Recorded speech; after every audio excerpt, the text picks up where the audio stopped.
వైఎస్ఆర్ జిల్లా ప్రొద్దుటూరు నియోజకవర్గం కొత్తపల్లి పంచాయతీ మాడూరు పరిధిలో 35 రోడ్లకు తాగునీటి వసతిని కల్పిస్తూ మోటార్లను ప్రారంభించిన నేపథ్యంలో ఇకపై అమృతనగర్ ప్రజలకు 24 గంటలు మంచినీటి సరఫరా లభించనుందని సర్పంచ్ కొనిరెడ్డి శివచంద్రారెడ్డి తెలిపారు. డ్రై డే సందర్భంగా సెక్రటరీ గురుమోహన్ సచివాలయ సిబ్బంది వాలంటీర్లతో కలిసి 4-5 సచివాలయ పరిధిలోని పర్యటించి సమస్యలను అడిగి తెలుసుకున్నారు. ప్రధానంగా శానిటేషన్, తాగునీరు, వీధి లైట్ల సమస్యలను గుర్తించామని త్వరలో తగిన మౌలిక సదుపాయాలు సమకూరుస్తామని తెలిపారు.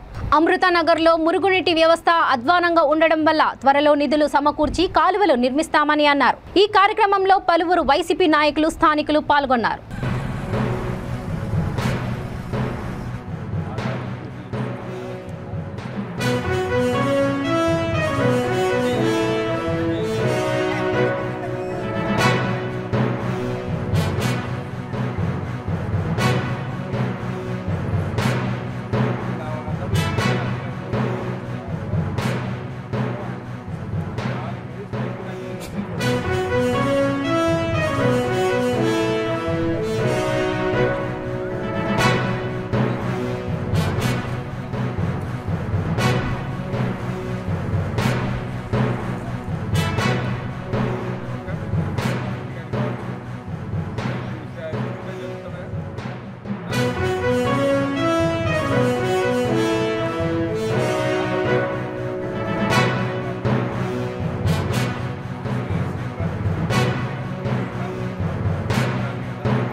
సచివాలయాలను ఈరోజు మార్నింగ్ ఉదయం 6:30-7 గంటల ప్రాంతం నుంచి మేము విస్తృతంగా పర్యటిస్తున్నాము. ఇందులో ప్రధానంగా ఏంటంటే మన గౌరవ జిల్లా కలెక్టర్ గారు, అలాగే మరియు మన జిల్లా పంచాయతీ అధికారి అయినటువంటి ప్రభాకర్ రెడ్డి సార్ గారి ఆదేశాలతోటి మేము ప్రతి శుక్రవారం డ్రై డేని కండక్ట్ చేస్తూ ఉన్నాము. అందులో భాగంగానే ఈరోజు ఉదయం 7 గంటల నుంచి మేము సంబంధిత 4-5 సచివాలయాల సిబ్బంది మరియు వాలంటీర్లు, అలాగే ఈ యొక్క మార్నింగ్ వాక్ టైప్లో మన గౌరవ సర్పంచ్ గారితో పాటు ఈరోజు కొన్ని కార్యక్రమాలు, లోటుపాట్లు ఎక్కడైనా ఉంటే వాటిని సరిచేసేందులో భాగంగా ప్రక్రియంగా ఈరోజు ఇక్కడికి రావడం, సందర్శించడం జరిగింది. మేము ఇక్కడ మార్నింగ్ ఉదయం 7 గంటల నుంచి మేము గమనించింది ఏంటంటే, ముఖ్యంగా గత గడప గడప కార్యక్రమంలో గౌరవ శాసనసభ్యులు పర్యటించినప్పుడు కూడా ప్రధానంగా ప్రజల సమస్యలు ఏంటంటే, ఇక్కడ మెయిన్ కొంత శానిటేషన్ ఏరియా విస్తృతంగా ఉంది కాబట్టి ఈ యొక్క శానిటేషన్ వర్కర్స్ను పెంచాలనే దిశగా ఒకటి. ముఖ్యమంత్రి వర్యులు చర్య తీసుకుంటే తప్ప మామూలుగా పంచాయతీలు చేసేదానికి మాకు శక్తి ఉండదు.